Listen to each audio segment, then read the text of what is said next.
ಪಾಂಡವರು ಮಹಾಭಾರತದ ಮುಖ್ಯ ನಾಯಕರಾಗಿದ್ದರು. ಅವರು 5 ಸಹೋದರರು: ಯುಧಿಷ್ಠಿರ, ಭೀಮ, ಅರ್ಜುನ, ನಕುಲ ಮತ್ತು ಸಹದೇವ. ಅವರು ಹಸ್ತಿನಾಪುರದ ರಾಜಕುಟುಂಬದಲ್ಲಿ ಜನಿಸಿದರು.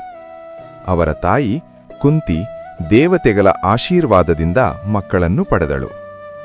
ಯುಧಿಷ್ಠಿರ ಧರ್ಮದೇವನ ಪುತ್ರ, ಭೀಮ ವಾಯುದೇವನ ಪುತ್ರ, ಅರ್ಜುನ ಇಂದ್ರನ ಪುತ್ರ, ನಕುಲ ಮತ್ತು ಸಹದೇವ ಅಶ್ವಿನಿ ದೇವರ ಪುತ್ರರು. ಯುಧಿಷ್ಠಿರ ಸತ್ಯ ಮತ್ತು ಧರ್ಮದ ಪ್ರತೀಕ, ಭೀಮ ಅಪಾರ ಶಕ್ತಿಯ ಯೋಧ, ಅರ್ಜುನ ಶ್ರೇಷ್ಠ ಧನುರ್ಧಾರಿ, ನಕುಲ ಮತ್ತು ಸಹದೇವ ಜ್ಞಾನ ಮತ್ತು ನಿಷ್ಠೆಯ ಪ್ರತೀಕಗಳು. ಆದರೆ ಅವರ ಜೀವನ ಸುಲಭವಾಗಿರಲಿಲ್ಲ. ಬಾಲ್ಯದಿಂದಲೇ ಕೌರವರ ಜೊತೆ ಸ್ಪರ್ಧೆ ಮತ್ತು ದ್ವೇಷ ಆರಂಭವಾಯಿತು.